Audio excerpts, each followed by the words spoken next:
Hey everybody, Jeremy Kane here, just reaching out. Why Invest Wednesday? So we're gonna get it going. I think I got all the appropriate things moving here. So let's get into today's stuff. A lot of you all are hearing the national news and the local news even quote all kinds of terrible sounding statistics from April.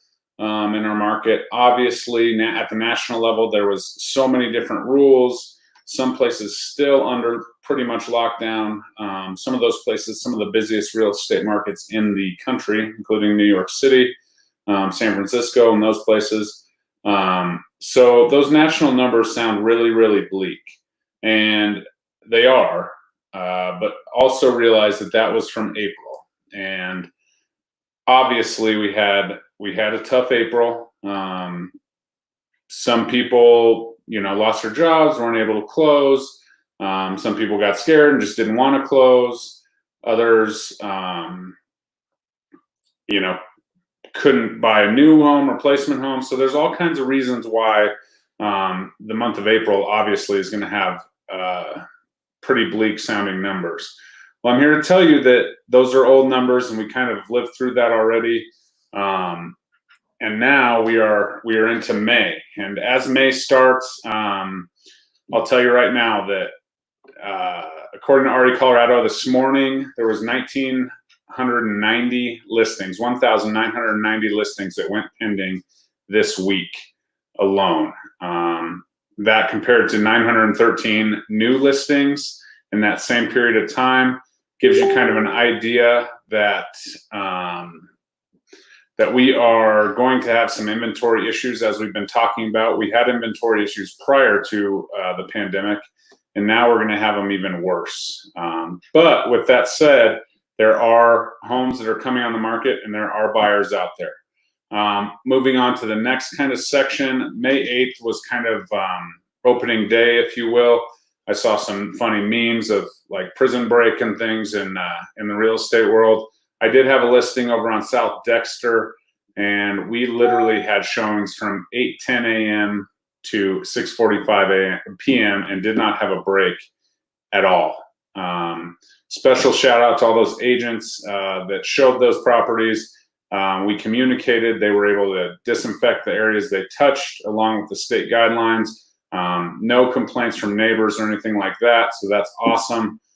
Those are the kind of people we need in our industry to kind of keep it going. So if you are working with another agent, which I hope you're not, definitely make sure you're wearing masks, they're wearing masks, gloves, things like that.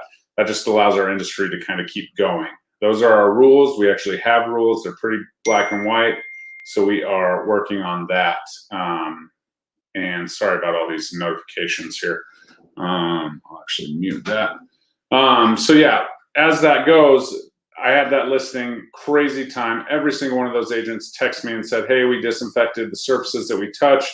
You're good to go, which is super awesome. We were able to comply with the state rules as well as get that home under contract, and we'll be closing by the end of this month. So things are definitely moving, multiple offers on that one.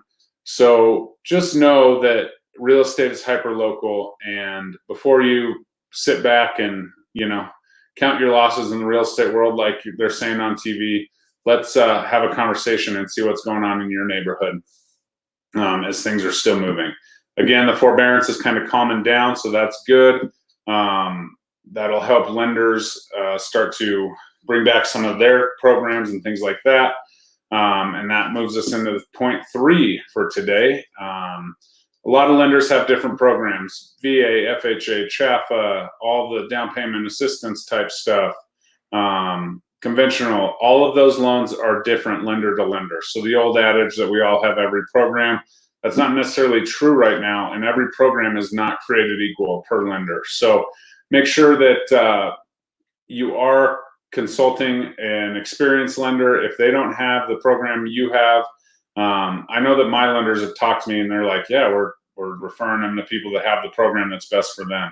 So just make sure you're asking the right questions at this time if you are looking to refinance or obviously a home purchase, because there are options out there and one lender may have the same exact program. The minimum overlay its credit score may be like, I don't know, 700, and then the next guy is 650.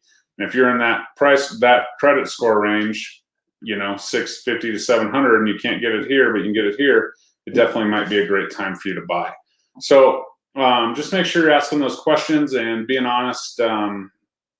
And I would hope that the lenders out there would also say, okay, this program makes the most sense for you. Let's get you into that program. Call my buddy over here. They're definitely doing it. So that's kind of where we're at in the lending world. Still, mortgage rates are super low for the most part, so it's a great time to buy. As far as listings out there, if you are even considering selling your home, you're ready for a move, sick of being stuck in it, we can definitely put together a marketing plan and get your house where it needs to be prior to listing. I do have 3 listings coming on this week, some pretty affordable ones, actually.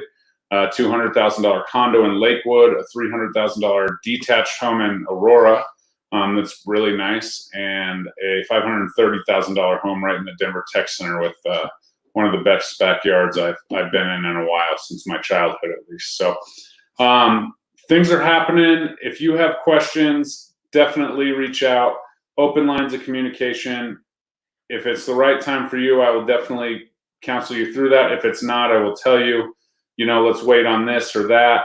The bottom line is we should be able to get you into a position where it all makes sense at the end of the day. And that's my job, and that's what I love to do. So I hope you guys are having a great Wednesday.